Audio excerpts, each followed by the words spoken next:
Hi students, in this video I am going to discuss about register allocation. See, we have studied the register set of form in first module.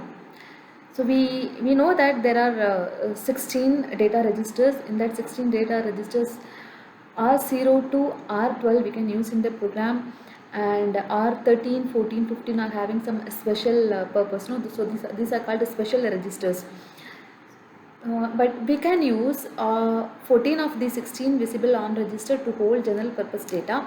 The other two registers, stack pointer and program counter, we can use only for holding the stack segment address and address of the next instruction to be executed in the program counter. But for a function to be ATPCS ARM thumb procedure called standard compliant, it must preserve the Kali values of registers R4 to R11. We can see here one routine is taken in that we are storing multiple registers. Here FD is full decrement and stack pointer, one operand is stack pointer, so we are moving the register content to the stack segment. Okay, so the registers are R14 to R12 comma link register. So link register will be having the starting address. Next, so once this operation is done, we have to retrieve back, we have to restore the registers back. No, so for that we will use LDM. If you are using store, if you used store to store the data into the register data into the stack, to restore we will use load. Okay, so load again stack pointer comma registers from R4 to R12 comma PC. So from the data from the link register will go to program counter. Then we'll see about allocating variable to register numbers. How to allocate variable, how we can give the names to each register, or how we can allocate the registers to the variables. We can see here through one example. The example is we are writing the assembly code to shift an array of n bits upwards in a memory by k bits. So this is the C code for that operation. Here if carry is equal to 0 comma x is equal to in plus plus, out is equal to x left shift k, or carry is equal to x right shift 32 minus k, n is equal to n minus 32 written while n, and return carry. So same thing will convert into assembly code. Okay, so to store to fetch the 256 bits, we can use load multiple and store multiple. We can use load multiple, store multiple. Instead of fetching one by one 8 words, we can at a time we can fetch 8 words. Sorry, instead of fetching word by word, we can fetch 8 words at a time. So initially store multiple, full decrement, stack pointer R4 to R11 comma or LR, these everything, all these registers value I am storing inside the stack. Then reverse subtract I am doing for 32 minus k. So KR, k comma 32. So it becomes 32 minus k. KR is equal to 32 minus k. Then move carry comma 0. So carry is equal to 0. Carry is taken as 0 here.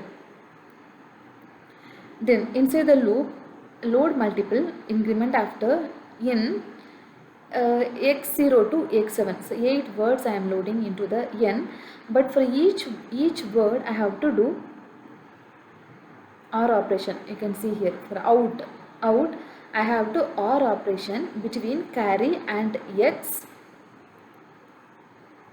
left shift k. So I am doing OR operation between carry and x. Carry and x, before that x should be left shifted by k bits. So I am doing this, and the result I am storing in y0 register. Next I am moving the carry. So carry, for the carry I have to do left shift. So x I am taking x0 I am taking, sorry, right shift I have to do, x I am taking, and I am doing a right shift by 32 minus k. 32 minus k only we have considered as kr. Kr is 32 minus k. So instead of writing 32 minus k, I am writing kr. So x naught is done. X naught is done. I completed OR operation as well as carry operation also. Then I will go for, I will take x1. The next next word I am taking, that is x1. So same operation I have to do. So I will get y1 and carry x1. Then I will get y2 x2. I will get, next I will get y3 x3, again y4 x4, y5 x5, y6 x6, y7 x7. So once everything is completed, all the 8 words are shifted, I would have been got 256 words, sorry, 256 bits, no. So I will come out of the loop by writing this instruction, branch not equal, branch not equal. Then move R0 is equal to carry. I am moving the carry to R0 register. Then this link register will go to PC. So program counter will go back to that location where it left and it can continue. Now for this operation, how we can allocate the registers. Okay, see, for the out variable I assume the register 0.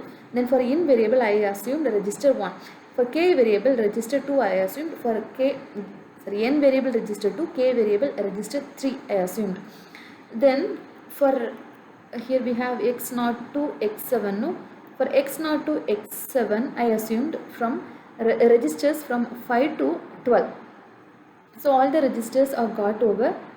In between 4 I didn't use, so I am using that 4 for y0. So registers got over. So what I am doing for my y1 to y7, see, when I am using my y1, the x0 will be free. So that same thing I am assuming for y1. So y1 I am assuming x0, y2 I am assuming x1, y3 I am assuming x2, y4 I am assuming x3, like that till y7 I will assume. Okay, but still I have two variables remaining, carry and kr. Carry and kr is still remaining, but I have only one register, that is LR register. So how to, in this situation, how I can allocate the variables? There are some points. We can reduce the number of the registers we require by performing fewer operations in each loop, and we can use stack to store the least used values. So stack is always there. If you want to store anything we can store temporarily and we can take it back. So while running the program, if there are any values which is used lesser number of times, that can be stored in the stack. So in that way we can reduce the number of registers used in the program. And after the code implementation, to free up more registers, this is the solution we consider. So storing the least used values inside the stack is one of the solution. Okay, so in that case, how, so you can see here y0, here what we did, y0 carry we have taken. So here I removed carry. So in both the cases, in both the operands, I used same y0 only. So carry I removed. Like that I removed one, so that rest of the one can be used for the